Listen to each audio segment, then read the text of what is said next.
Mr. Chairman, we are recording live and streaming to YouTube. You may begin when you're ready. Thank you very much. I'd like to welcome everybody to the Metro Plan Orlando's Technical Advisory Committee meeting of December 1st, 2023. I'm Bill Wharton and chairing my last chair for you guys. So welcome. Just a reminder, since this meeting and all of our future meetings will be in person, it is important for all TAC members to attend our meetings in person in order for us to have a quorum. Members of the public will still be able to participate virtually, and we encourage them to do so. There are two public comment points in the meeting. The first is just before the action items for the public to comment on the action items. And the second is at the end of the meeting for general comments. Members of the public attending in person who wish to speak need to fill out a comment card and provide it to Rachel, who's sitting by the monitors to your right. Those attending virtually who want to speak will use the raise hand feature in the Zoom screen.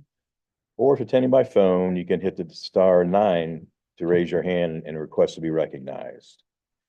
We also accepted comments by email before the meeting. And Slade, I'll turn it over to you for the agenda review. Great, thanks, Mr. Chairman. Welcome again, everyone, to TAC. As most of you may know, and I think we touched on it during TISMO, but the Sunshine Corridor is the proposed rail connection from the Orlando Airport through the Convention Center District, Southwest Orange, and beyond. As part of their TCAR process, FDOT is hosting 3 in-person meetings along the corridor next week. You can see the locations and times of those 3 in-person meetings, as well as a virtual meeting. Got the registration there at the bottom, but if anyone wants the link, let me know. I can email it out to you. And another announcement that we have, Metro Plan Orlando family is growing again. Congratulations to Leilani on birth of her baby, Taverna. He came into the world here on Veterans Day weekend, and we're excited for Leilani. And they're both doing well. So that is the end of my announcements, keeping it short this week. And I'll turn it over to Mike for the safety moment. Thank you, Slade, and good morning, everyone. With a bit of a holiday theme for this safety moment, wanted to see what might be different with our crash data when we look at the holidays. And the thing that jumps out most is darkness.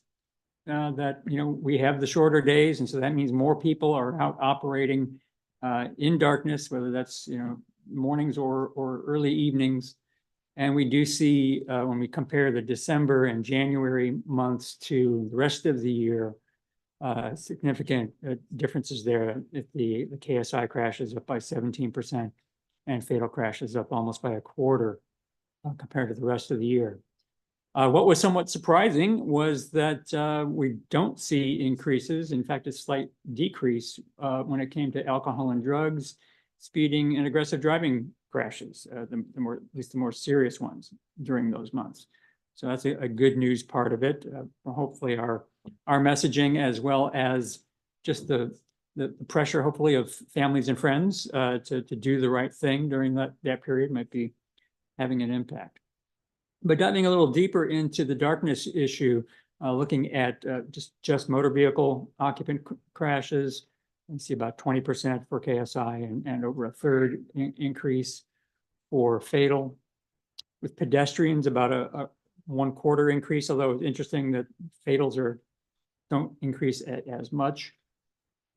The real big increase was for bicyclists. You see over 1/3 increase for KSI and 85% increase for fatalities for these 2 months.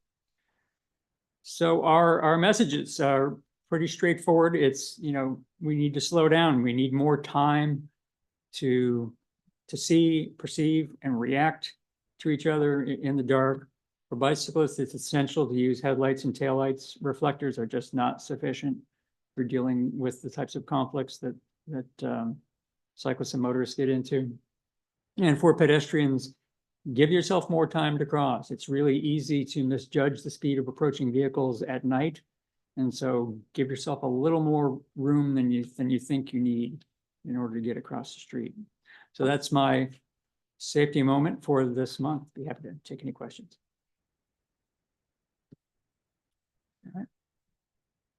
Thanks, Mike. One more announcement that I forgot to make before Mike's presentation. We found an iPhone in the coffee area. Oh, great. Just kidding. In that case, I'll turn it over to Rachel for the roll call. Thanks. Thank you. Bates, Present. Butcher for Brock, Present. Carson, Here. Cash, Castellero, Castro, Here. Chester, Here. Cornelison, Here. Coulon, Present. Crandell, Here. DeVries, Here. Doig, Morning here. Ede, Present. Elliot Moore, Freel, Gold, Hammer, Hardwick, Here. Hartley, Here. Dredge, Kamal, Kane, Krug, Lim, Here. O'Keefe, Here. Parker, Pullum, Here. Richmond, Rigby, Robinson, Here. Tefelsky for Rowell, Here. Sanders, Here. Sunnerans, Here. Smith, Present. Story, President Hill. Sudemeyer, Here. Thorpe, Wharton, Here. Martello for Williams, Here. Yeargame. Here. Mr. Chairman, that concludes the roll call. We do have a quorum.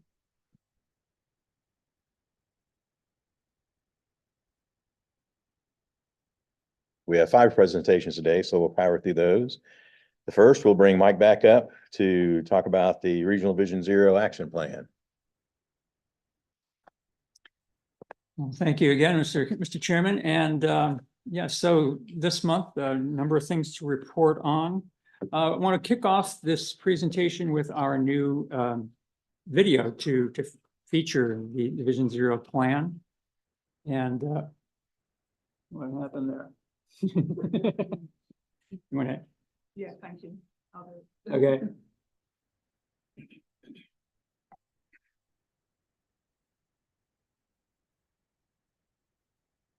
There we go.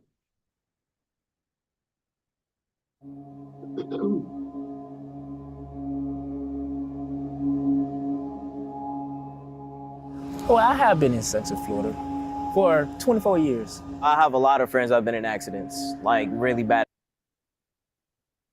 accidents. One minute you can be here and the next minute you can be gone. I was in an accident and the car just flipped out. My mom got injured, the back of her neck. It had a negative effect on us. Just a train, you know, the train, there was a car right in front of us and then boom, ow. Fue un accidente bastante grave, pasé por 2 cirugías, aún estoy en muchos tratamientos y actualmente todavía no me he recuperado del todo. Las lesiones que deja un accidente son garrafales. I had a couple good friends die from a drunk driver. One was like a grandfather to me.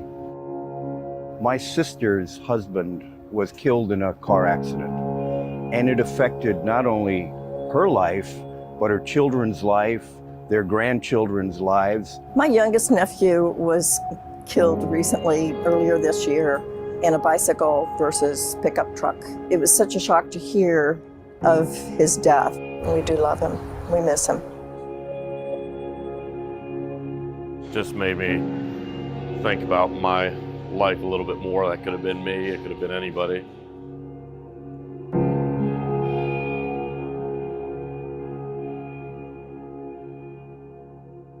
Okay, people here just, they're, not everybody, but there are enough crazy drivers. They're in a hurry. They don't care. They'll run red lights. Well, you got to be cautious. You got to have your eyes all around you. Some of the streets don't have crosswalks or crossing guards, more or less. It's just kids' safety is really my concern in Central Florida.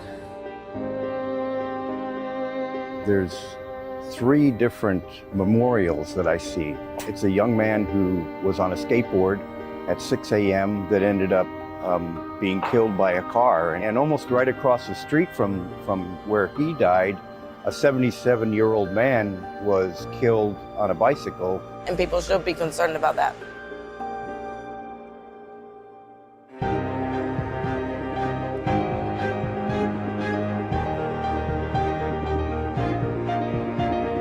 If there were no more pedestrian accidents or traffic accidents at all, a lot more people will be outside enjoying life. Where people's not afraid to walk down the street, cross the street, ride their bike. Be great. Be great. And people would just be happier, honestly, just going outside, having fun with their families.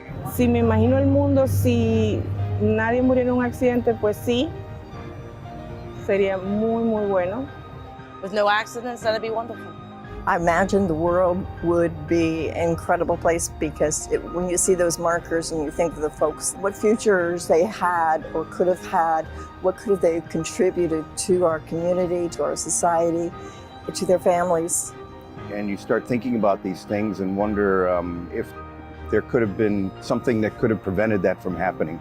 Everybody want to live their life. Everybody want to enjoy freedom. Everybody want to, just live life to the fullest.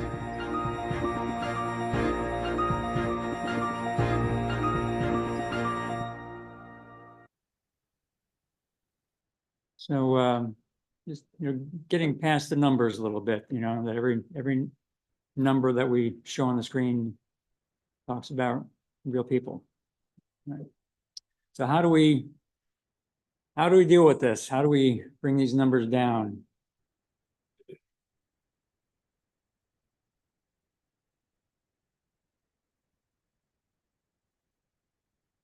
So I'm going to give you an overview of what we've been working on. The high injury network, the hub site is up and running. I'll give you a demonstration on that when we get that resolved. A lot of work being done in the public outreach side of things, and then working into the countermeasures. What sort of elements do we need in our system that will address the problems, and then also looking at the policy side of this, that all of the policy elements that we work from every day, and it's a broad range of things, not just a single safety plan, right? But all of the plans and documents and policies that we have. So doing an assessment of that.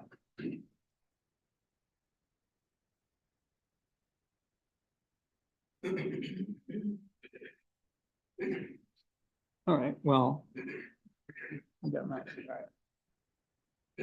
all right, so I've brought up the Vision Zero hub site. So it's visionzerocfl.gov, and right now 3 core elements of it, which we'll be expanding on in the near future. The first one is the dashboard, and this has all of the crashes over the 5-year period, and it allows you to explore the data through a variety of different mechanisms. You can see up here on top, this is looking at the entire system, subtracting out limited access highways, just looking at the surface roads. And so you can see the percentage of by mode and looking at the numbers. But you can go in with a number of these filters on the side, for example, and pick the jurisdiction. And once you select that, it will zoom into that, and you notice that all the numbers have changed on that. or you could go by severity. And if you say you just wanted to look at fatalities, do that. And then of course by mode. So if we wanted to look at, say, pedestrian crashes, and then we could, we could also then say go by county. So anyway, any way that you want to slice and dice the data is available to you. We also bring up a key set of factors here of the number of lanes and the posted speeds, the proportions of crashes that are involved with those lanes and speeds. We will have the high injury network on this within the next couple of weeks as well. Another key element here now, this is upon the public outreach side, is that the public can now come to the site and actually give us feedback. You can report a problem or however people want to present the information, whatever mode they think is applying to the problem. And then a map where they can drop a pin. We're encouraging people to focus on the high injury network, but they can put their concern wherever it might be. And then give us some details as to what the problem is. They can even upload a photo. Many people will access this by phone, and it does work through the phone. And then any other thoughts that people have as to what behaviors are seeing, what other problems and concerns they have. So just an opportunity to get beyond just the crash data and also to look at the near miss and other observations that are so valuable from our public. All right, are we able to get back out? All right.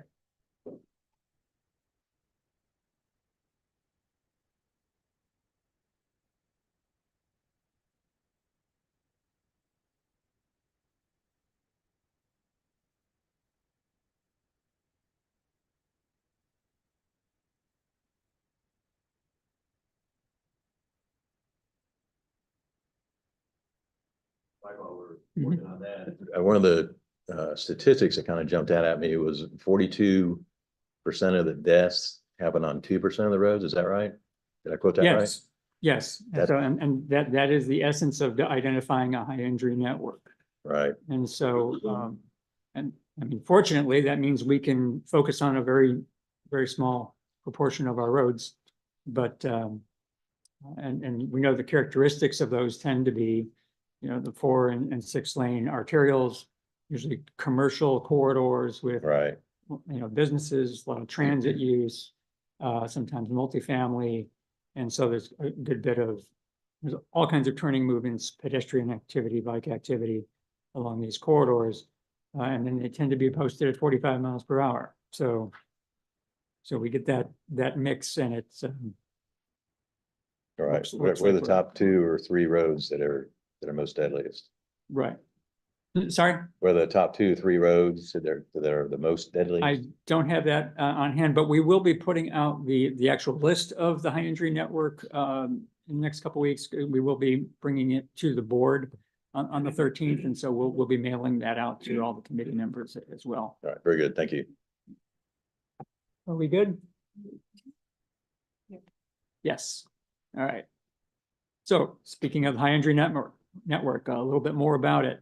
So that 2% is about 258 miles long, looking at centerline miles. You can see it broke down here by nearly 60% of them are DOT roads, 30% county, and 11% local city municipality roads.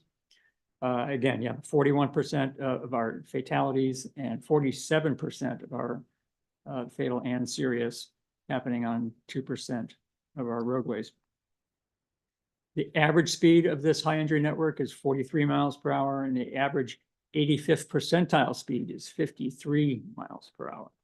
So yes, when we mix that with turning movements and pedestrians and cyclists, we have some serious problems. More than half of the high injury network runs through areas that are designated as disadvantaged by census tract, whereas only a quarter of the regional population has that classification. So they are very overrepresented.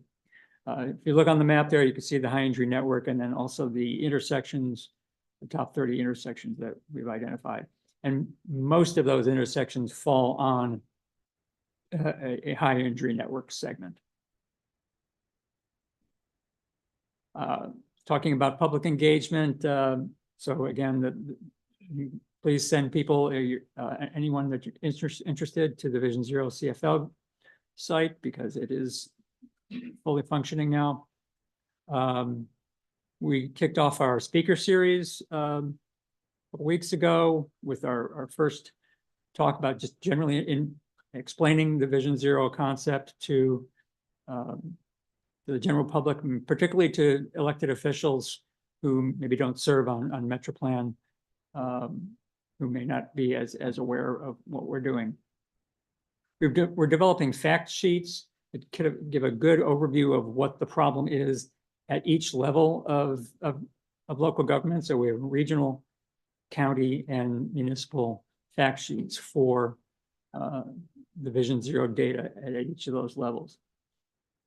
We're working on an elected officials guide, which will help elected officials understand what their role is in helping this whole program move along.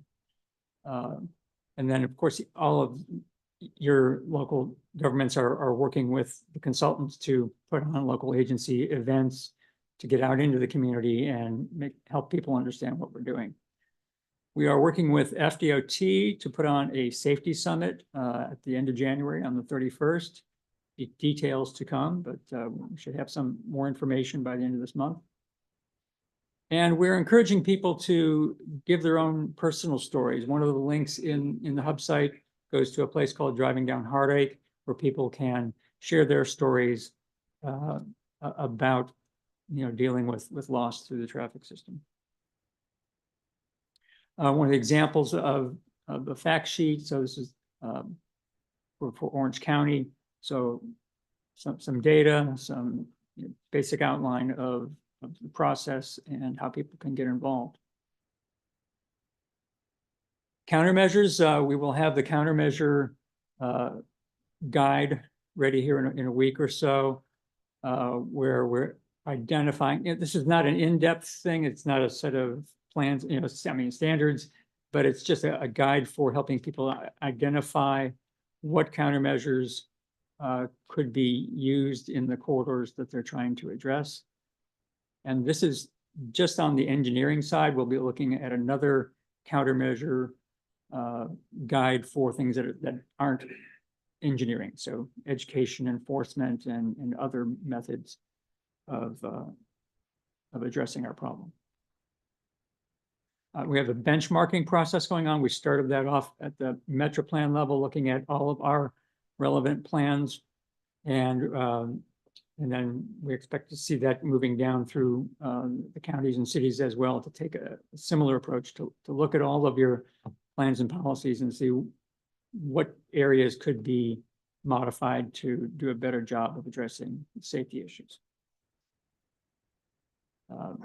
So in our documentation, we've got a description of each of the plans, what safety elements are in there, what kind of data is involved. So it's that complicated policy process that is so necessary, but not very sexy. Then we spent some time in the last task force meeting talking about crash reduction strategies, and I mean goals of what would be a reasonable reduction rate over time to get to our goal of zero. And we had some rich discussion about that. No, firm outcomes, but that's something that will be an ongoing discussion as we move through the process. Weighing the costs involved with the types of changes that we need to make, as well as just the realities of what things can be changed and what cannot. So our next steps, as we are going through the high injury network identification, comparing them at all three levels and making sure we don't have duplications, that looking for maybe projects that are already in the works that are addressing safety issues, looking for some of those near-term quick build opportunities, estimating costs for the bigger projects, and then collaboratively looking at what are the good candidates regionally and locally for the next step, which is the Safe Streets for All implementation grants, where we can get federal money for actually building safety projects. Vision Zero resolutions, that's probably the final part of this, after we've done all this work, having the commitment from local government leaders to commit to that goal of zero, setting target dates, having the plans in place, not just the safety plans, but all the associated plans. And then having a system for evaluating as we go forward. Are we doing what we said we were going to do? And but it's all about stating a commitment to the community and to ourselves that we're going to make things change.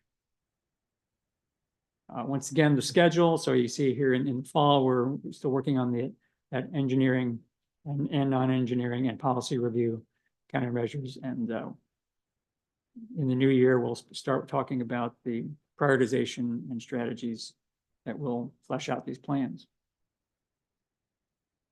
Our next task force meeting is January 16th. All of the agency plans are underway. As I mentioned, the website is up.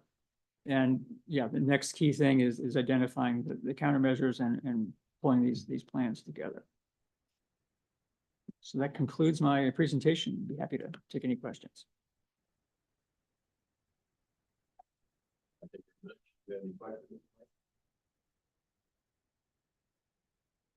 Always.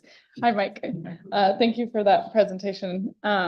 My question is related to the MTP, so feel free to punt it to later presentations, but I'm curious, since the active transportation plan and the TSMO master plan are going to feed very seamlessly into the MTP updates, how will this safety action plan relate to the MTP updates? It's a big question. And they all have to kind of inform one another. I mean, we already have in the prioritization process, safety elements, but it's a matter of reviewing that and, coming to say this committee, for example, and all of committees to review the prioritization process and how does that balance against the goals that we've set in the Vision Zero plan. So maybe some modifications there. So that's what we'll be answering in the next few months. And Taylor? I can add to that a little bit. So a bit of a preview for the preview presentation you'll get in a couple of minutes. I want you to think of the Vision Zero regional action plans, as well as the active transportation plan and TSMO master plans, as the long version of the needs assessment for those particular modes. So you know how in our current 2045 plan, there's bicycle pedestrian needs list, TSMO, operational improvement needs. Think of the Vision Zero work as an additional safety specific focused category. Okay, thank you. Yeah, if I may, Mr. Chairman, thank you so much. Yes, thank you so much, Mike, for this on behalf of Orange County and I guess and the rest of all the stakeholders. It has been an incredible work that you have put together. I really want to commend you in terms of humanizing this Vision Zero with that video. I think that sometimes as engineers and planners, we can talk about crashes and numbers and 3.5 fatalities. What is it? I mean, what survived, is what the human element. And this is critical in telling the story. So I think that from that perspective and approaching the public, it has been a tremendous amount of work. Also, as part of where we're going with this and the implementation, one of the things, having all the different consultants working together, we're moving at a really fast pace, to be honest with you, but I think that we're hitting all the major points and the milestones. We are at the point that we're engaging all the commissioners. From our perspective in Orange County, is that we want to make sure that the elected officials, they are engaged and that they develop policy. Sometimes we do provide the information and they just approve it, but having that specific component that they have stakes in the game and they feel personally involved, I think that that is going to be very critical. Of course, with the plan, we will have to talk about the implementation. One of the things when we're talking about the countermeasures, and I just want to put it out there for all the other municipalities and how you are thinking about these things, your target speed is going to be very critical in terms of the selection of your countermeasures. And if you do not have within your organization a way that we usually go from the posted speed and then the prevailing speed or the 85 percentile that we have. But if you want to go ahead and to make a dent and to make sure that your roadways are safe, that target speed is going to be critical. And part of that target speed is going to be predicated in how you implement those countermeasures. If you have a segment that is a tangent, half a mile, and you said that your target speed is 25 miles per hour, but there is nothing, there is no side friction, people are going to drive as fast as they can. So that's where you come in roundabouts or race intersections, whatever it is. So part of this is going to be critical, identifying those corridors. And the last thing, which you have done an outstanding job and also has been part of the story, is that although we have individual Vision Zero action plans, there's no geographical boundaries in terms of the corridors. So what is going to happen in the future, and I just want to put it out there, is that we need to have a strategy how we're going to be implementing this region-wise, because my boundary might go over your boundary, and the public is not going to be aware who is going to be maintaining these things. I know that there were some questions about those corridors and what is going to be happening. So we need to have as a region and a strategy that we have to work together and maybe to contribute some money. Maybe there can be some mechanisms for interlocal agreements. I know that we have been doing those with some of the municipalities for signal, and maybe this will be part of the discussion in the future about implementation so we all can be successful. But thank you so much for everything that MetroPlan has done on behalf of the region. Thank you. Anyone else have comments? I just have something really quick, and I guess it's also just something to put out there. Oh God.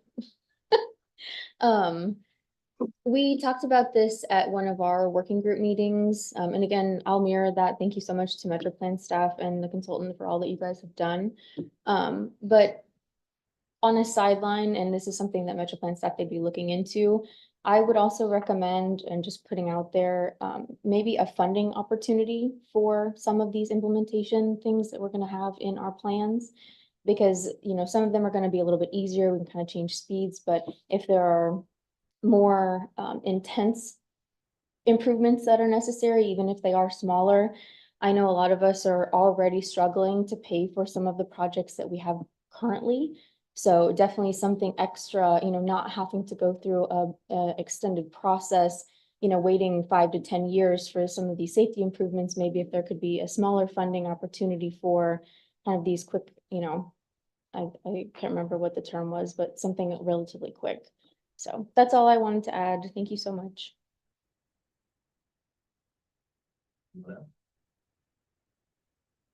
Mike, thank you very much. For the fireworks process.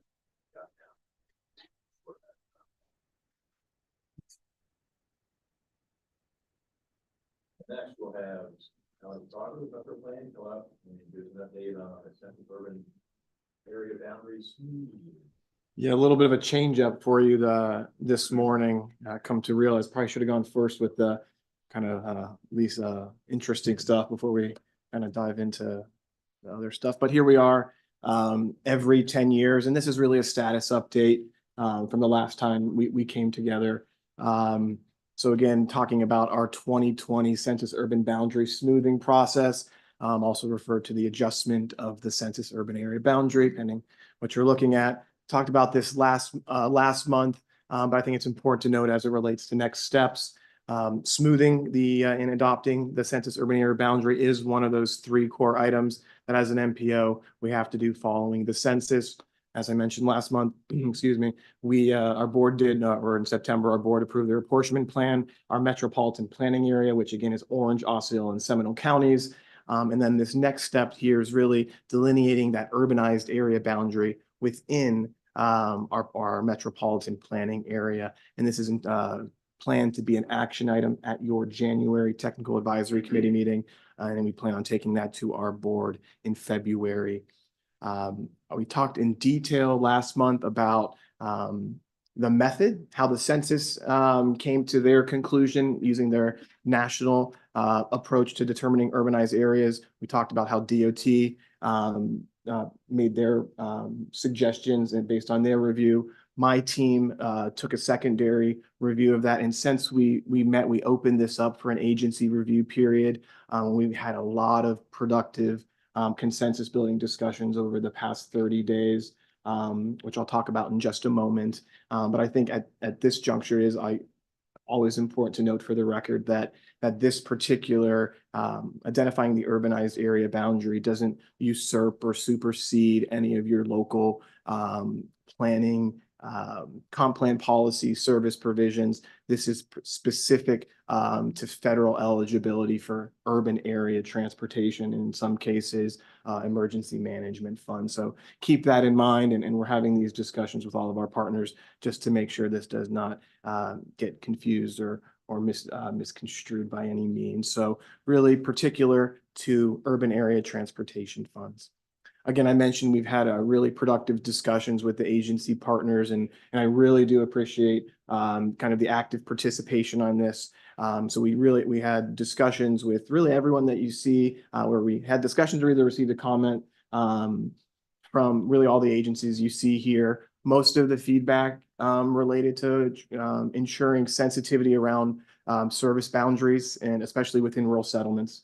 So, we spent the time talking about that with each of the jurisdictions, what it means to them, and within the latitude that we have within the smoothing process. I can't net out anything that the census defines as urban, but we can always add in and be really sensitive to those areas, not to over include or over smooth. So that was really good feedback for us. And we're going to make those adjustments accordingly. So we also added some additional areas based on other urban growth boundaries. So we heard from specifically Seminole County and also Osceola County. Based on some stuff that's coming out of the ground, we need to ensure that that is designated or delineated as urban area, especially south of Lake Toho. So we did get a lot of good feedback. All that information still up on the web map if you want to kind of see what everyone was commenting. But to synthesize that, we will be preparing really a document that summarizes all of the feedback that we receive from partners, and also the response, what we're going to do with that feedback, whether we agree and can adjust, or in some circumstances, we have to kind of hold tight based on bare minimum requirements based on federal code. So, but we'll document that. I'll have that out to you in advance of your agendas for your action item. But all things considered, kind of, I had to summarize all comments, really positive, just really fine tuning and ensuring that we're being really sensitive to your comprehensive plan. So we're going to be documenting that, doing some final touching base with DOT just to make sure they're comfortable with all of the edits that are being proposed. And then we'll be redrawing that adjusted urban boundary in GIS. So we have that, submitting that to DOT, and it will be on your agendas in January and our board's agendas in February for approval. So relatively straightforward process, but we only go through it every 10 years. So want to make sure we take the time and take y'all through that accordingly. So again, if you have any questions, more than happy to answer them, but I know I've probably spoken to probably a dozen of you guys one-on-one over the past couple of weeks. So again, appreciate your participation in this process and in general in kind of our regional planning process as a whole. So if I don't have any other time to talk to you before then, and now again at MetroPlan, we really do appreciate y'all's active participation in all of the many things that we have going on. So that's a lot. So thanks again. I just like to say, Seminole County, we're very protective of our East Rural area, and I appreciate Alex, you working with us on that and keeping that intact, even though, the lines aren't supposed to blur the other, but appreciate it. Thank you. And up next, we have Eric Hill, who will give us an update on electric vehicles readiness study. Good morning, Mr. Chairman and committee members. Happy holidays. And let me first start by asking you the same question I asked Tismo. How many people in here own an electric vehicle? One. How many own, okay, how many own an electric golf course? Okay, so this is the presentation for you. So Federal Highway Administration does not require that MPOs such as Metro Plan Atlanta have a role in electric vehicle rollout. But since this is part of what we do with FHWA funds, we administrate those funds, it's probably behooves us as well as other MPOs to have a role in helping develop that platform. So this is a one-slide presentation.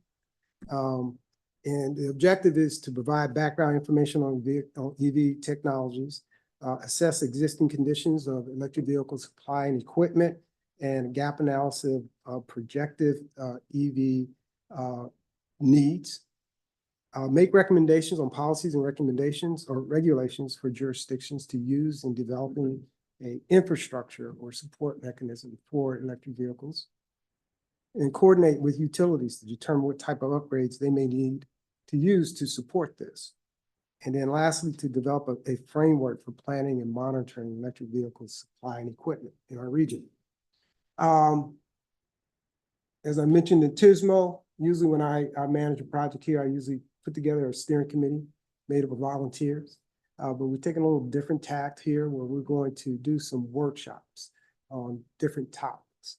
And so it's uncertain at this point whether we want to solicit volunteers or whether we want to just open it up and people can just join us. But as we move through, we will be doing these workshops on different topics. There are 7 tasks. I have 5 listed here because they represent the meat of the project. The second task is an EV assessment, and that's going to look at, we'll be doing some data collection. We'll be looking at existing conditions. There are some charging facilities in place, but what I have been reading, and many of you probably have read as well, is that when you go to charge, it doesn't work unless you have a Tesla. And you go to a Tesla, and that works. Some of you may have heard the story of our EPA administrator taking a cross-country trip and got halfway across and couldn't find a location to charge her electric vehicle. So looking at what's out there already and whether they're working or not is part of this. And then following up that is looking at regulations, policies, ordinances that the local jurisdictions already have in place. This morning at TISMO, we had a presentation by Jock on the City of Orlando's autonomous aviation mobility. Am I saying that right, Jock? Advanced air mobility. Thank you. Autonomous is coming. Okay. I'm ahead of you. That's okay. But he called out federal regulations that haven't been updated since 1968. Was it 1968? So the city of Orlando still, for vertiports, we still reference federal regulations from the 60s for heliports and all of that. And we are by no means the only municipality that's a little outdated there. So thank you, John. Point is, some may have regulations in place, some may not have any because this is new. And so we haven't had to deal with electric vehicles before. So this is something that we will be working with the jurisdictions on. The next one, charging infrastructure analysis. We'll be looking at site locations that would help in supporting this. And this is one of the areas where we will be doing a workshop. And that'll be based on the information we've collected in the previous task. Looking at investments that need to be made, because as these sites are located or recommended, determining who's going to build a facility, who's going to sustain that facility will be important. And then utilities investment. How will the utilities or how are they gearing up to support this? I think at this point, and I mentioned this at TISMO, this is more of an affluent exercise. People that can afford the vehicles, as well as afford to put solar panels on their homes, they're the users. That's the market. But how's this market going to evolve? There's the thought that by 2030, 2035, most automakers will start to transition to electric vehicles. Many jurisdictions are already starting to change out their fleets. So how is this all going to be supported? The next one is public outreach. Our consultant will be doing, putting together a public participation plan for us to help get information out to our traveling citizens. And then the last one, planning and monitoring. You know, as we don't want to stop here. We want to continue this effort in supporting the rollout, monitoring it, and as funding continues to be available, we want to be able to position ourselves where we can go after some of this funding to help support you.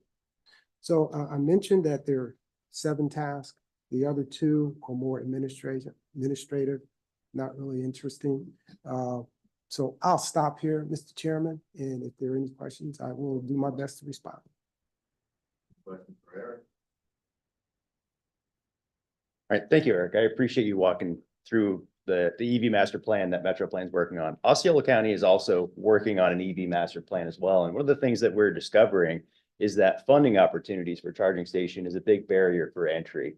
Technology rapidly changes, and we're running into scenarios where payback period of that infrastructure significantly exceeds when it becomes outdated. So is part of the scope of work going to be including an evaluation of funding opportunities as well? And if not, could that be included?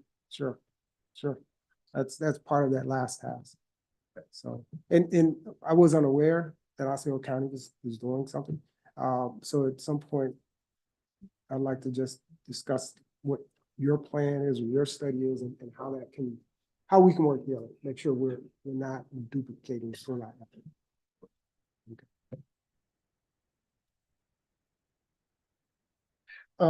So I've got a few different comments, questions, I guess. So I'll just run through them real quick. With the charging infrastructure analysis, has any tie-in to the FDOT freight analysis and any EV charging? Is that part of what they're looking at? I know we're working with them on looking at the OIA area for freight parking, and if freight becomes electrified, how does that kind of tie in? And then also with that, in a lot of the advanced air mobility meetings I've been having, another side of that is when they're talking about electrification, folks like Amazon, FedEx are also talking about electrifying their fleets, including drone delivery and all of that, which has a broader implication on kind of the broader infrastructure. I don't know that Metro Plan can really capture that per se, but just there's a lot of private industry that's looking at how will they be able to accommodate that for their fleet vehicles on site. And then the final thing is just for the monitoring, that I wholeheartedly agree that's a real critical piece, because with the city, while we require EV parking spaces in a lot of our larger new developments, we have not been as robust in our monitoring to understand what that impact has been. So it's great that you're thinking about that now. Yeah, the first one on freight, we're open to that. And so as part of this, these mini workshops, it'd be useful for you, Jock, or anyone else that has that perspective to participate and bring that to there. I think you left out one when you talked about the other modes, or not the private sector, the rental car industry. Okay? We're the largest in the country. And so, how do we accommodate that, or what are they doing? Okay. And then one, I think, I don't know if this is what you said, but one of the challenges I see is underserved communities, and then multi-unit housing. Many of Florida cities, I'm familiar with one to the southwest Tampa, where you see more apartment buildings, complex going up, apartments. So if you are in advising or creating more of an environment for electric vehicles.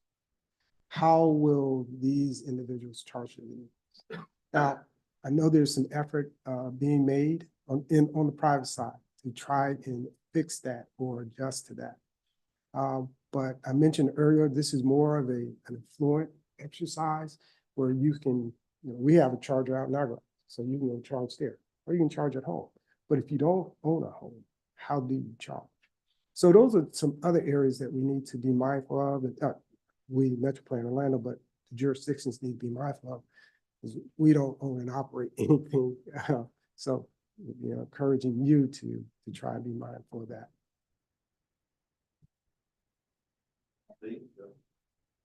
I mean, I guess I keep thinking that eventually you're going to reach certain economies of scale with electric vehicles that you would think that the private industry would, come into play and start providing charging stations just like gasoline stations. I mean, and why not? I don't know at what point we could ever reach that, but you would think that eventually we'd get there. Yeah, I understand your comment, but unlike gasoline stations, fill-up stations, Yeah. I'm old enough to remember that phrase. If you have a solar panel in your home, then you really don't need to go somewhere and charge. I don't have a tank underneath my house where I can refuel my car. And I think that's where private sector may be hedging their bets. Before we start making these investments, what's the market potential? Now, that may happen because I know some states are creating incentives for people like me to trade in their car so I can get an electric vehicle. And with that, the automakers may start to make that investment into charging facilities. Similar to Elon Musk, he has facilities that charge only Teslas. Now, I know he's transitioned so that he can support other vehicles. So the private sector, my sense is they're trying to hedge their bet and see how this develops, to see if the funding to support all this continues into the future. I don't know. I don't know if that was a good response for you or not.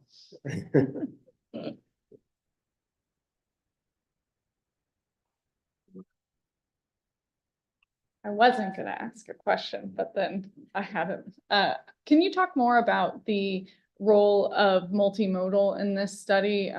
Transit buses, electric bikes, scooters. That's the component of the city of Orlando's e-mobility plan. And to Lee's point about market providing charging infrastructure, one of the reasons I see a need for that is to ensure safe charging infrastructure in bigger cities where electric bikes have been more widely accepted. There's lots of issues with battery fires, and one of the suggestions from the private industry is that the public provide safer public charging infrastructure for e-bikes and scooters. So tell me more about how you're considering multimodal in this plan as well. So it's uncertain at this point. Let me just respond that way first, because we're looking at how to support vehicles, personal owned vehicles. City of Orlando, you probably have a charging facility should you transition your fleet to electric vehicles. Lynx probably has a facility to charge their buses. So this is more focused on vehicles, not so much the jurisdictions that own vehicles and servicing those vehicles or refueling, recharging those vehicles. But that's where we are right now. Not to say that we can't include some discussion on buses, scooters, bikes. Those are not vehicles that would be using a charging facility designed for a car.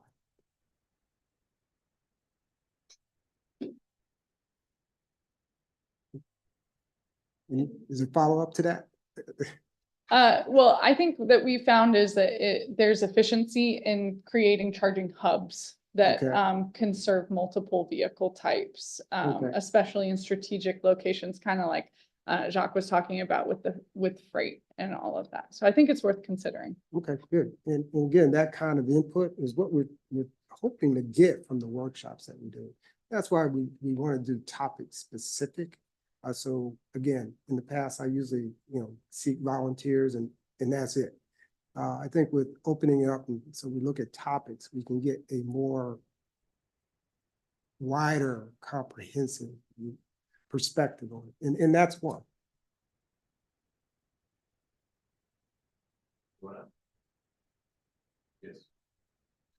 So on the topic of transit, Lynx is taking the approach of all charging will happen at our depots, any operations and maintenance facility. Limo is electrified. That is a small subset of our, hundreds of vehicles. It's only 16. So we partnered with OUC. They set up the charging infrastructure. So if you were to visit our operations facility there, Princeton and John Young, you'll see, small cabinets to support that subset of the fleet. We are actively looking at land for a new southern operations and maintenance facility. And that'll be purpose built to support both compressed natural gas and an electrified fleet, with buffers for hydrogen explosions in the future, if that's the sort of thing that we would look at. Yeah, but that's electric for now, maybe hydrogen in the future. The approach we're taking with that, speaking to the multiple fleets kind of opportunity, when we made the transition to compressed natural gas a handful of years ago now, it was through an unsolicited bid. So a private company came and said, hey, we'll build you the natural gas fueling infrastructure adjacent to your property. Just guarantee you'll acquire X number of buses per year, and then you'll get that kind of discounted rate, but they get the guaranteed revenues from our fleet fueling at their facility. Same time, they built a public facing side to that fueling station. So other fleets, personal vehicles that use natural gas go and fuel up. So there's a clear delineation. This is the private link side. This is the public facing side. So we're looking at a similar approach for the new O&M facility as well. So whatever P3 we enter into, no Petro has the first right of refusal in this instance for the natural gas side, build the link side, but also have on the same parcel, the public facing side. We envision the same similar thing for the electric charging as well. There was someone else that had, yeah. Go ahead. I'm just a quick note, apologize if I missed this. Are you evaluating the land development codes or comprehensive plans for this? Yeah, I will ask the consultants to. And then to maybe do some that. policy language? Yes, yes. All right, thank you.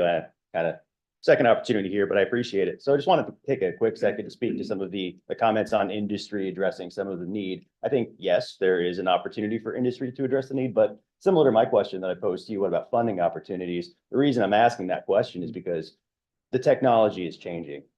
And a good analogy for that is imagine pulling up to a gas station and the nozzle is larger and square, and you have a circular port on your car to accept gasoline. That's kind of the question that we have right now. We have North American Charging Standard, we have CCS, and we have CHAdeMO charging standards all floating out and about there for electric vehicles. Nobody really knows which one is going to be the de facto standard moving forward, or maybe a government imposed standard moving forward. And that's a risk item to private industry helping address some of these needs.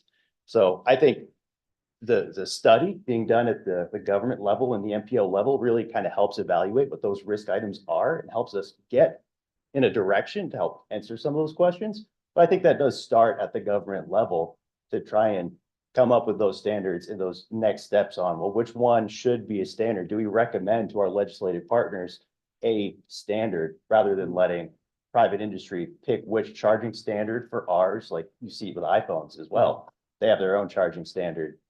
Samsung has their own charging standard. How does that get addressed in the long term to address some of the public need for public charging stations? We don't really know yet. Hopefully we do with some of these additional evaluations, but it's something that this study, I hope, can help address moving forward.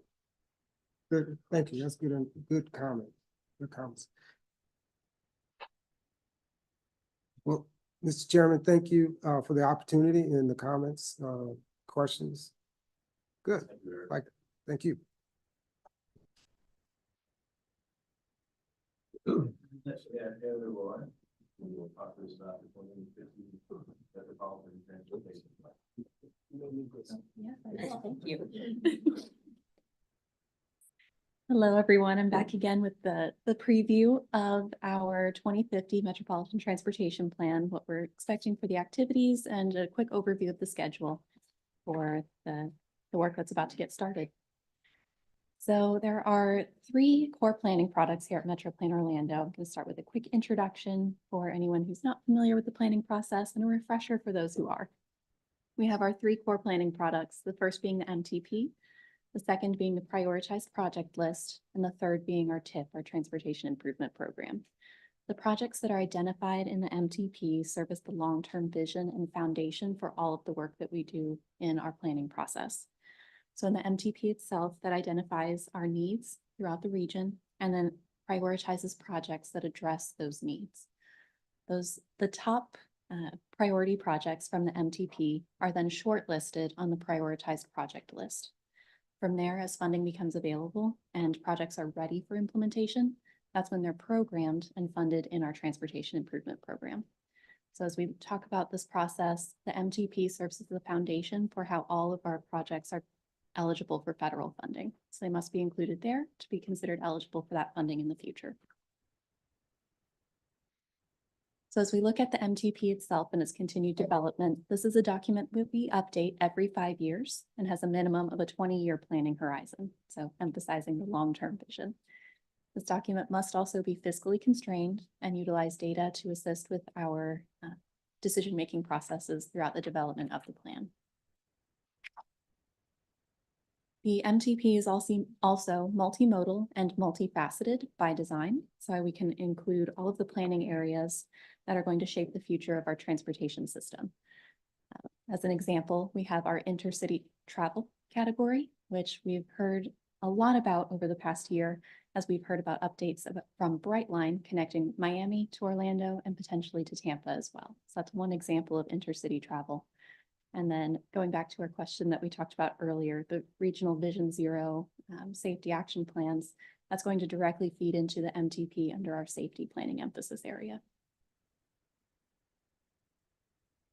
As we look at the overall tasks and activities, the MTP is really going to begin with establishing our goals and objectives for our growth and development through 2050, and then evaluate how we utilize our existing system and identify those future trends that are going to really influence how we grow and shape the transportation facilities that we'll need 25 years from now. The latter half of the plan is really going to focus on those multimodal needs assessment and completing those, some of which are under development now under the names of the Active Transportation Plan and the TISMO Master Plan. Once those are completed, along with our other multimodal needs assessments, that will allow us to develop a cost feasible plan of projects and strategies to be able to be adopted by the board at the completion of the project. I know that's a lot of work that's going to be happening, and there's a lot of different discussions that will occur as part of the development of the 2050 MTP. So we're establishing a very open and communicative engagement and feedback process. And I'll go through an overview of that now.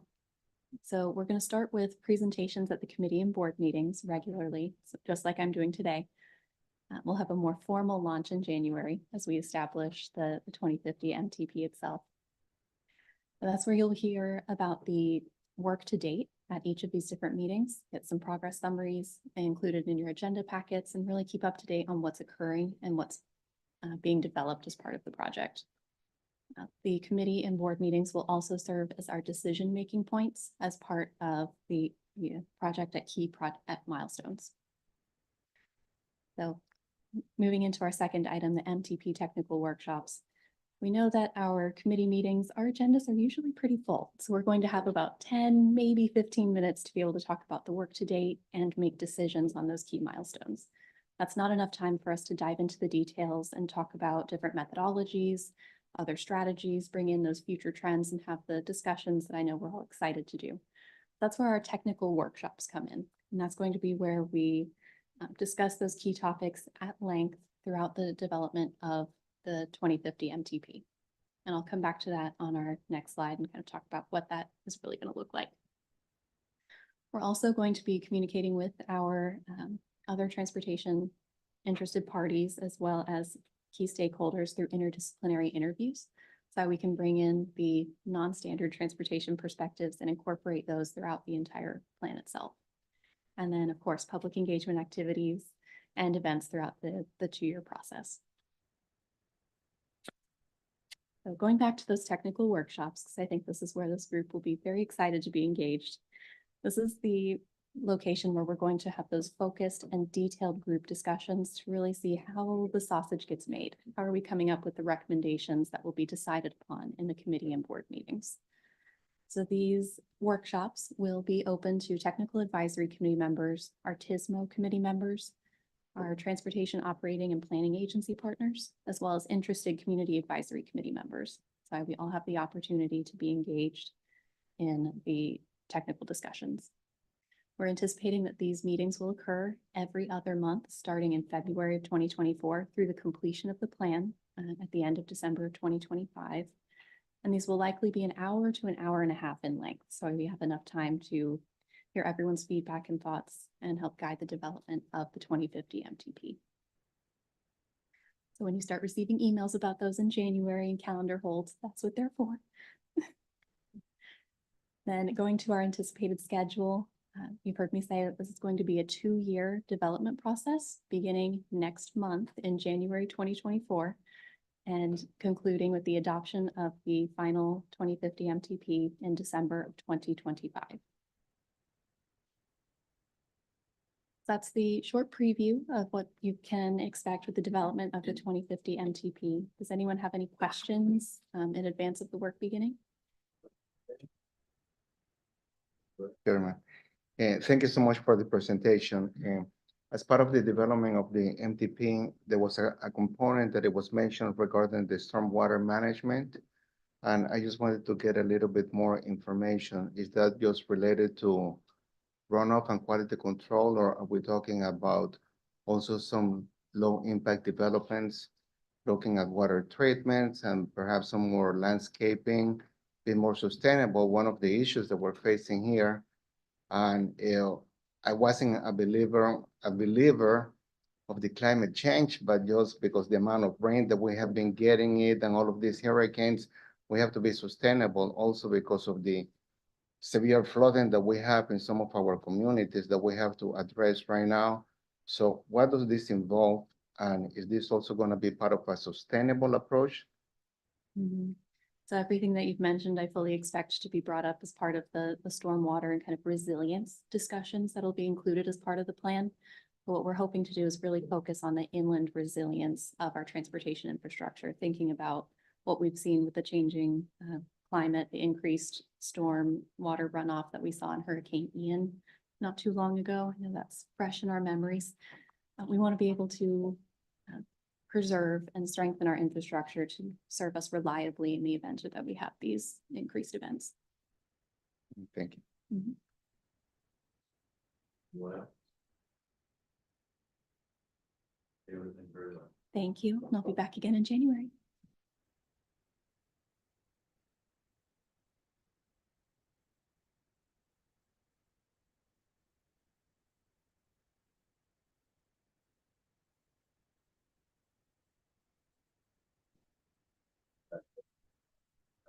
Thank you. Yes. Yes. I got married too. I had a baby and got married. It's 2023, big life changes. I also bought a new house. So if you're gonna do stuff, like do it all in 1 year. My suggestion, I'm gonna write a book about it later. Thank you. Thank you. Big life changes happening. So my new last name is Bush. So you'll be seeing that in a lot of our communications starting in January. So for now, I'm still Hannah today and presenting to you really the summarization of what we've accomplished with the Best Foot Forward program over last fiscal year. And I'm going to do so in a way that you probably haven't seen the data really represented this way before. So I'm really excited to present this information to you and how really the Best Foot Forward program, the work that Bike Walk Central Florida, the nonprofit advocacy agency that puts on this program does for the community as a part of the Vision Zero work that you all are doing now. So we've started and have been a part of this program now for 12 years. This is the historical data over the last 12 years, kind of a culmination of really what we've achieved within that program. So as a reminder to all of our members, this program is a triple E approach where we work with law enforcement to educate drivers on the driver yield rate or the driver yield law. We do enforcements with citing and providing warnings to those drivers. We also work with all of you to do engineering improvements at crosswalks throughout the 3-county region. And we educate the general community on pedestrian safety, driving safety, and so on. So this is kind of a culmination of what we've done throughout the past 10, 12 years. Looking forward to doing more as we expand, and I'll talk about that in a minute. Today, I really wanted to present this information to you. This was something that our board of directors and MetroPlan staff had asked, and it was really, you know, what is the return on investment over the last 10 years that the Best Foot Forward program has had within the region? And our partners now pay for that individually along with MetroPlan Orlando. So we wanted to look at some of that data and some of the trends over the past 10, 12 years. And one of those trends that we decided to track was looking at bike ped. So this is bicycle and pedestrian fatalities and serious injuries within our region, and it's prorated based on the population of 100,000. And we've overlaid that with the driver yield rate averaging each year with the number of crosswalks that are monitored each year. So the number of crosswalks change that we monitor each year, and the number of crosswalks that are supported by our partners also change. So keep that in mind with this data, but it's really interesting to have that kind of overlaid on the bike ped deaths and serious injuries. As you can see, as the driver yield rate increases over those 10 years, the bike ped deaths and incapacitating injuries come down. Not to where we'd like to see, hence the Vision Zero work, but I'd like to say that this slide is an indication that the Best Foot Forward program is a part of those processes and programs and improvements that you are hoping to make with the Vision Zero work that you're taking on. So hopefully we continue to see support of this program as a part of your Vision Zero efforts in the new year. So last fiscal year, we did 92 educations and events throughout the 3-county region, reached a little less than 10,000 people, but definitely made sure that over 10,000 resources were distributed. We've conducted 4 quarterly enforcement, so for a year, equating to 71 crosswalks that have actually been enforced per year, which totals over 500 warnings and 300 citations handed out to drivers. If you've heard my presentation spills in the past, you know that every time a warning or citation is handed out, that's not just one driver that's been educated. They likely tell their family that they've been pulled over for this violation and educate their family or friends likely as well. So we hope to see that number is triple or quadruple. We also partner with our media, and I'll talk about that in a minute. And we've had really great support from our media, and I have a lot of impressions, eyeballs that have seen that message, which is also important as well. And we've also monitored 76 crosswalks this year. 7 of those saw engineering improvements, and we'll talk about those in a minute. And we completed over 379 data collections. That's individual times that our data collectors were out at a crosswalk crossing the street and taking qualitative and quantitative information and projecting that back to all of you as partners within the program. So I'll start with what we did last year. We started out supporting a couple projects in Seminole County, specifically Eagle Circle and Eagle Boulevard had a pedestrian fatality nearby. So we worked with the county engineering staff and the county commissioner to look at some improvements that could be made within the community. We also conducted our high visibility enforcement operations, and I'll talk about some of the results of that in a minute. We also worked within the Lockwood and Carillon Park HOA neighborhood. There was some additional signing and stripage that went in, so I'll talk about that as well as an improvement in Seminole County. I also went around and talked to all of our elected officials and all of our committees about the work of the Best Foot Forward program and other work that Bike Walk is doing. I was at Seminole County and also visited the city of Apopka, not only the beginning of this year, but also the fall of this year as well. We had our annual summit. This was the second year we did the summit, and I feel like we improved upon it from the first year, and looking forward to that summit again in 2024. We had someone from Tampa come in and speak to the work that they're doing, especially closer to Vision Zero. We also had Gary Hutman and Commissioner Uribe speak as a part of, or members of the Best Foot Forward program, and speak to that work. We handed out some awards, so kudos to Osceola County and the city of Kissimmee for enforcement and engineering awards, got some love down south. And then also Stephanie Moss won our Educator Award of the Year. All of these awards are nominated by those that are part of the Best Foot Forward steering committees and are voted on by those committee members. That has nothing to do with Bike Walk staff. We also had guest speakers that included the city of Apopka, Osceola County, and Seminole County. So we had really great representation. Like I said, look forward to next year's summit. Over the summer, we didn't stop there. We went out and worked with our communities to do crosswalk site visits, or crosswalk improvement plans, or CIPs, as we like to call in the program, where we walked the crosswalks with the partners and looked at low-cost engineering solutions that might be achievable at these locations, looking at the data and really experiencing the environment for ourselves. And then we met with all of our partners, all of you, to do our crosswalk workshops and really look at the results from the prior year individually within your communities, and then identify those crosswalks for 2024. So we have a great list we've already started collecting data on to date. So I'm going to dive into some enforcement information real quick. This is a summary of that enforcement operations that took place last year. I've got lots of photos as well. I wanted to point to the 1.8 million media impressions, and this was really due to us partnering with those local the news agencies, not only getting it online in print, but on TV as well. We were all over. Here's just some photos from our enforcements throughout the region. Lots of great stuff. We love working with our partners. And so here's some of the new information that I really wanted to share with you all that came out of our enforcement efforts this past year. So historically, when our sheriff's office or our local law enforcement partners, we ask them, what crosswalk would you like to enforce every quarter when we do these enforcement operations, along with our traffic engineers and our community outreach folks.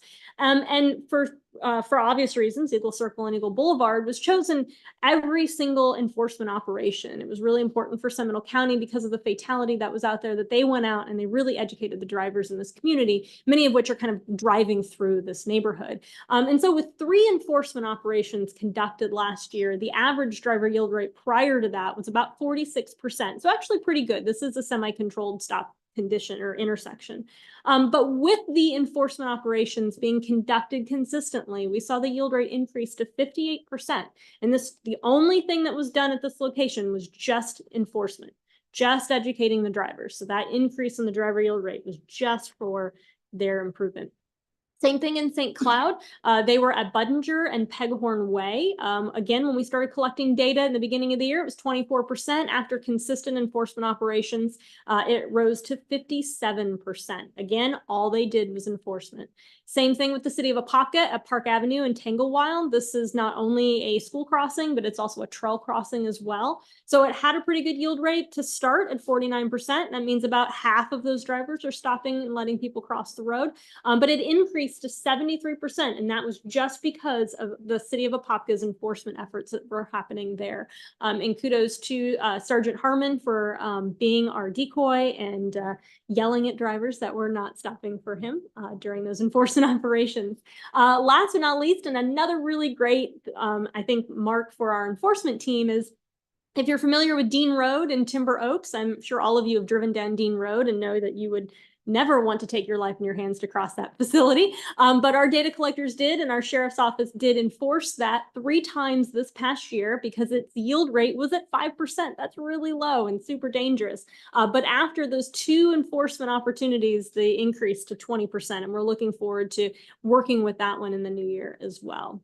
And then, of course, the city of Kissimmee at Oak Street and Emery Ave, they did enforcements there. Again, it was started at 16% and ended up at 39%. So some really great before and after data just using our law enforcement partners alone. And they are obviously a big component to our Vision Zero efforts in our community. We were out at over 92 events across our community. Lots of love for our I Yield for Ped stickers and all the goodies that we give out. Of course, if you find us at an event with our bright yellow tent, come say hi. We'd love to get photos of all of our partners. We also, of course, don't just go to the community's events. We also talk about a lot of the stuff on social media. So here's all of our social media numbers for the year. And then we also wanted to see, all right, what was the driver yield rate for percentages for those that had engineering improvements throughout the year? So going back to Kissimmee, they installed a rapid flashing beacon and some additional signage and striping that's related to that RFB. And when we started in the year, the yield rate was 26%. At the end of that year, it was 69%. So a huge increase just with a little striping and signage. Again, shout out to City of Castleberry, where they installed this gateway treatment at an area that does have a lot of pedestrians, but is somewhat industrial. There are a lot of big trucks that come in and out of this specific intersection. And so that paddle has been smacked and it has been replaced, and it's still a low-cost engineering solution that increased the driver yield rate to 75%. And the city has done this in a couple different areas and has seen very similar results to this. If you've heard one of my previous presentations, you know this project actually cost the city $2,400 to see the results that they've had. So kudos to them. Again, going back to Kissimmee, I really like pointing them out. They installed a whole bunch of rapid flashing beacons last year, one of which was at Thacker Ave and the Kissimmee Trail, obviously really heavily utilized trail crossing. The average yield rate was 38%. And of course, at the end of the year, it went up to 68%. We also wanted to, we were really excited to enforce or monitor the roundabout in the town of Oakland at the West Orange Trail in Oakland Ave as that project kind of wrapped up and was completed. In the beginning, before construction, the driver yield rate was about 64%, so it wasn't bad, but after completion, it's at 80%. And that's with some of the striping and signage not even being completed on that project. So really looking forward to what that's going to do once it's done. In Osceola County, Buenaventura and Oakwood Drive started out at 29%. They did install a rapid flashing beacon, and that increased the driver yield rate to 67%. You can see a trend I'm talking about here. And then one of the my favorites is actually this one in Seminole County. Seminole County was really hesitant to just go in and put rapid flashing beacons everywhere, and I totally understand that. So we wanted to try this approach first, and this is a 4-lane minor arterial that does go to UCF and goes to other educational institutions within Oviedo and Seminole County. So this actually started out at about 29% of drivers stopping for people in the crosswalk. With the additional signage and the stop bar, it increased to 35%, and this was almost overnight. So instant improvement just with that signage and striping. So that's really some of the data and the big metrics of the Best Foot Forward program. Like I said, really excited to be a part of your Vision Zero efforts in 2024. And work with all of you on how we can utilize the data and how we want to present that data to you as how you look at improving your community for those that walk, bike, and roll. This year, we also had an opportunity to work with the city of Apopka to create an active transportation network plan. That was a lot of fun, and we were able to really put that together in about 5 months, which was really accelerated, but we feel like we had a really good product. We presented that to the city, and they adopted that in September. So that's up on our website. If you have any questions on that, happy to answer afterwards. We also continued our improvement of the West Orange Healthcare District by promoting not only the West Orange Trail, but some of the other events that are taking place within West Orange County. We executed our first Take Over the Trails Day. That was last February. We are doing that again this year. So look for us out in the town of Oakland in the end of February for our Take Over the Trails Day. This is a day that we just educate trail users on how to be considerate what to do with dog waste, what to do with your dogs on leashes, for walkers, move to the right, talking about different trail etiquette and opportunities for improving the culture within that community. And then, of course, enhancing that trail system. So big shout out to our Orange County Parks and Rec Department, because they were really helpful with getting some of these planted and improvements made within and along the West Orange Trail. And then last but not least, everyone's favorite Bike 5. We had that held in October. It was beautiful weather out, and we had an increase in the number of riders that participated in the Bike 5 parks and Bike 5 miles, which are the smaller, shorter, family-friendly rides. We definitely saw a more increase in the number of families that wanted to come out and enjoy the ride. And we had someone travel all the way from San Francisco, California to participate too. So we're getting kind of a national recognition for this event. Our next Bike 5 will be October 26, 2024, and this will align with Mobility Week in 2024. We kind of kicked it off a little early this year as a part of our partnership with Mobility Week at FDOT, but we have made sure that we secured that date to be within Mobility Week this year or next year. So looking forward to that. And I am happy to answer any questions you may have about any of the topics I just covered. Thank you. Yes. I just have a comment because during Thanksgiving, I was up in the Washington DC area, and they have some nice trails and for running or biking or walking. And there's a couple of places where you cross streets. Where there was a flashing beacon, every car stopped. Where there was not, it was hit and miss. So, giving them a little more, notification that they're coming up on something like that really helps. Absolutely.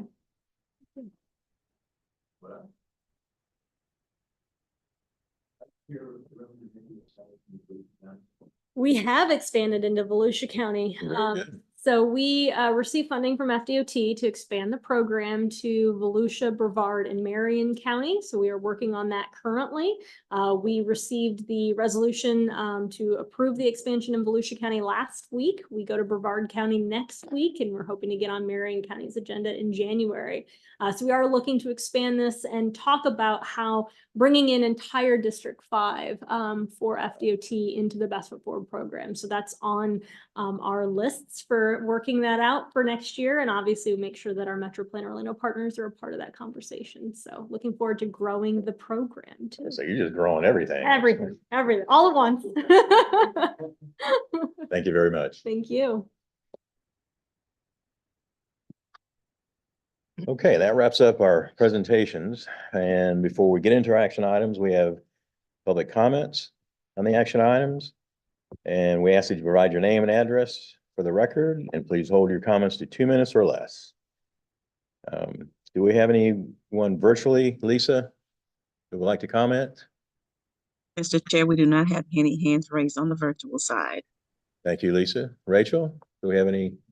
I've not received any comments from the room. Okay, thank you very much. And with that, we will move into our action items. Our first is the meeting minutes from the October 27th, 2023 TAC. We have a motion to approve those minutes. Please state your name as well. Motion to approve the minutes, Ramon Centerins. Thank you. I'll Do we have a second that. Brian Sanders. Thank you, Brian. Any discussion? All right, this is a voice vote. All in favor, say aye. Aye. Anybody opposed? And that passes unanimously. Thank you. The next item is the election of the 2024 TAC officers. At our last meeting, committee voted to appoint an officer selection and bylaws review committee subcommittee.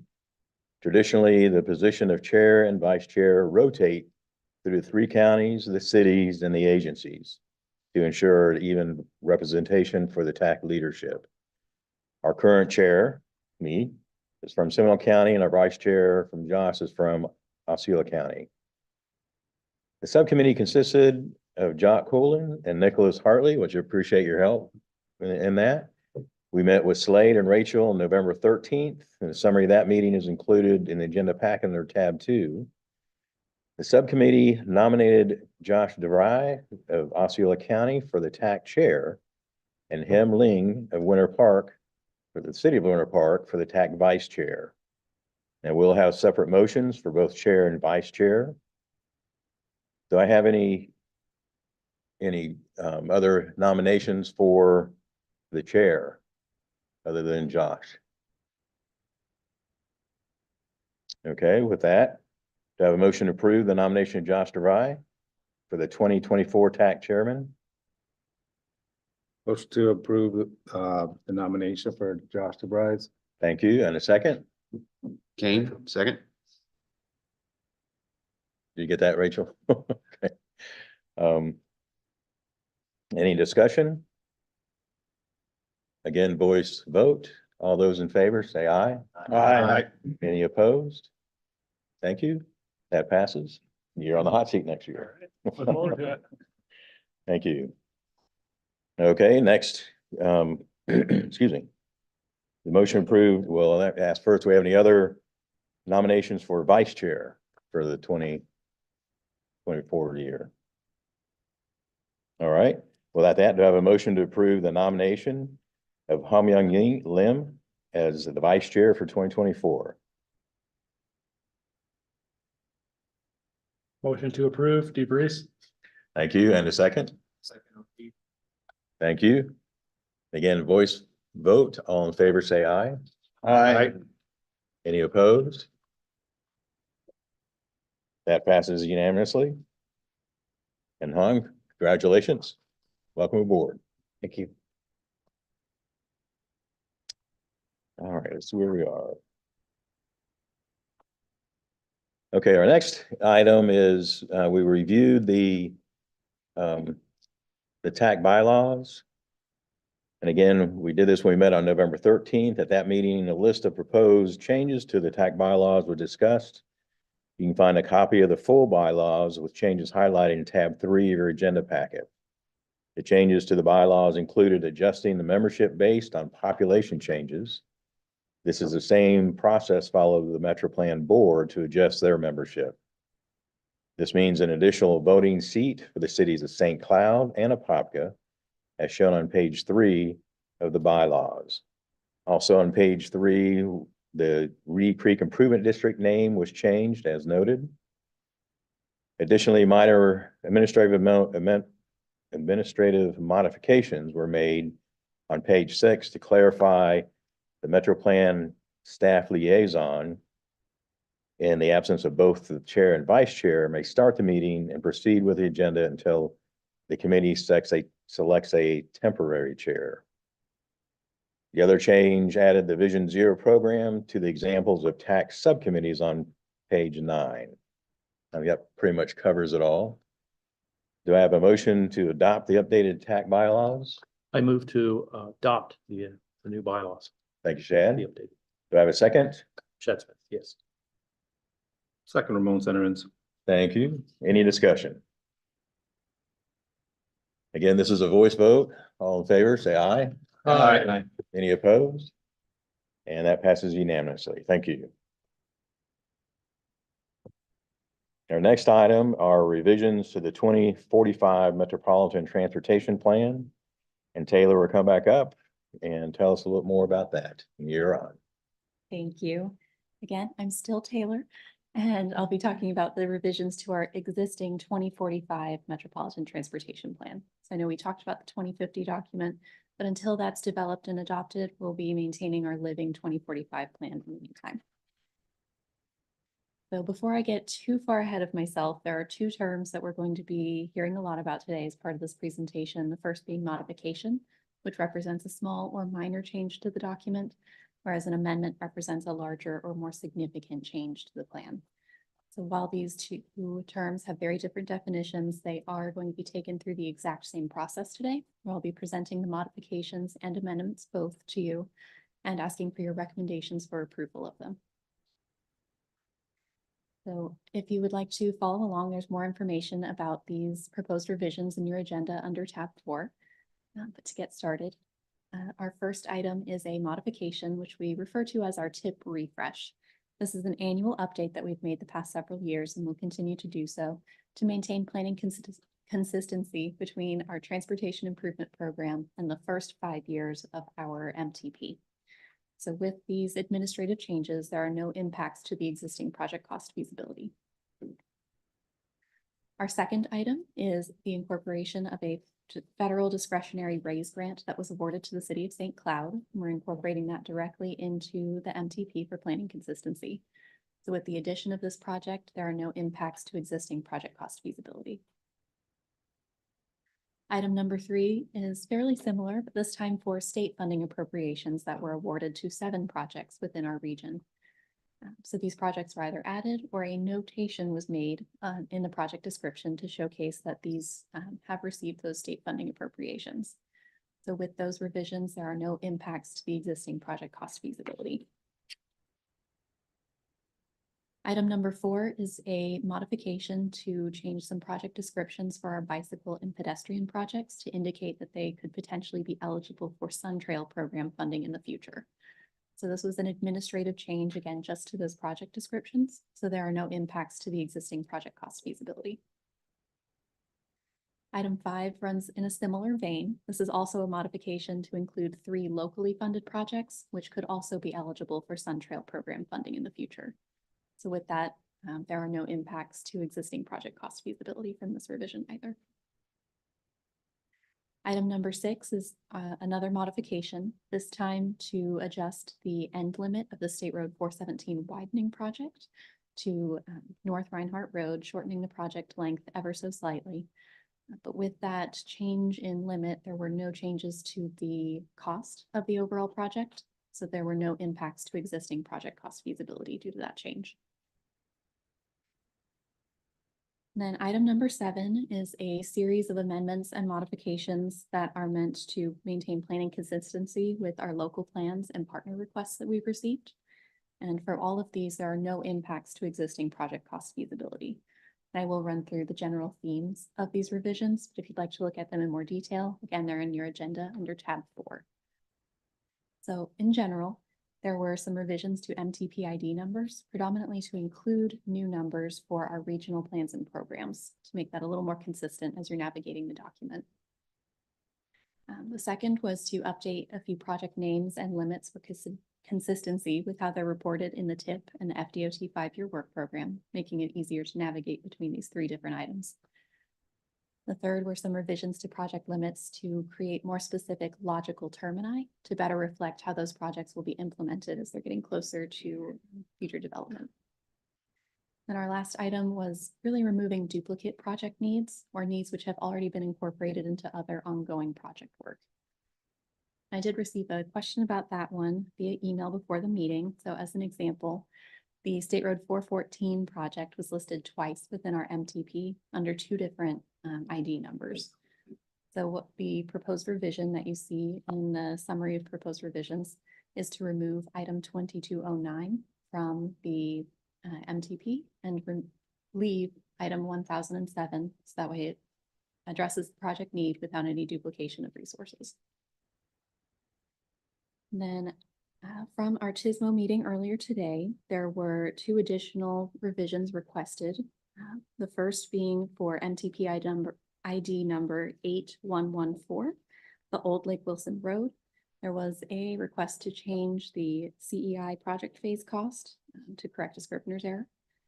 And then there was also a note on MTP ID 5030, the State Road 434 trail tunnel. Again, there was a scrivener's error that showed that one as State Road 424. It is State Road 434, and that will be addressed. So with those revisions and the additional ones that were described from the meeting or the earlier discussions today, unless there are any other questions, I will be asking for your recommendation of approval to the proposed revisions as they've been presented.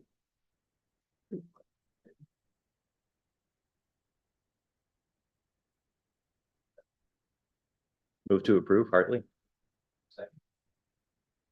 Second, O'Keefe. Say aye. Aye.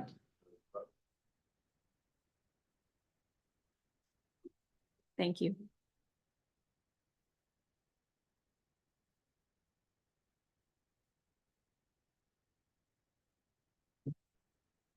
All right, thanks. For those of you that were here at the TISMO meeting earlier, this may look a little familiar. In tab 5 of your agenda packets, you can find the proposed meeting calendar for next year. For the purposes of TAC, we'll stay consistent as we did this year, which is meeting on the 4th Friday of the month, twice per quarter.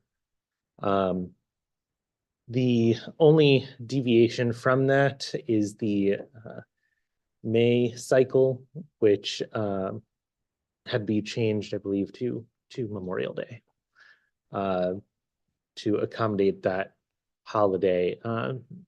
But the change makes it so that TAC is now the same week as Memorial Day rather than the Friday right before the long weekend. So a little better on everyone's holiday schedules. But with that, that is the calendar for next year. We're happy to take any questions or discussion on that. Thanks.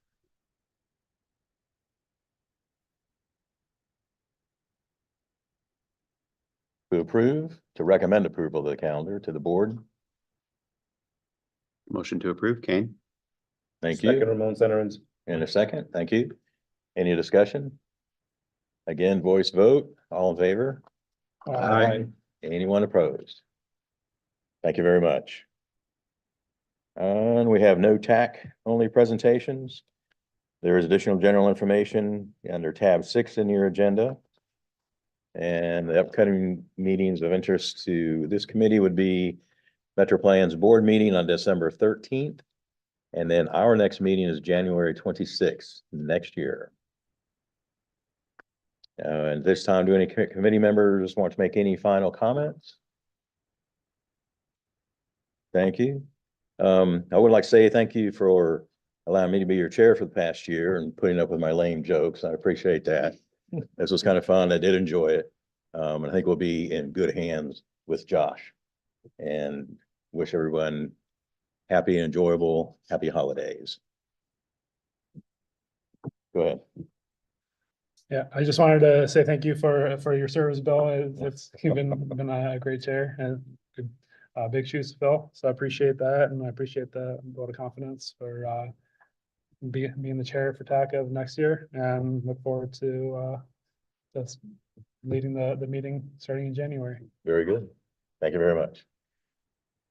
And we have our last public comment opportunity. Lisa, do we have anyone joining us virtually for any comments? Mr. Chair, we do not have any hands raised on the virtual side. Thank you. Rachel, do we have any comments from our guests here? We have no comments from the room, Mr. Very Chairman. good. With that, there's no further business and we stand adjourned at 12:45. Thank you very much. It's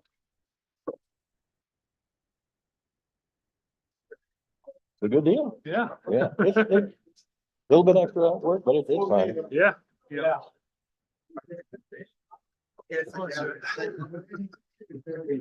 Oh, man, I forgot. All right. Oh, yeah.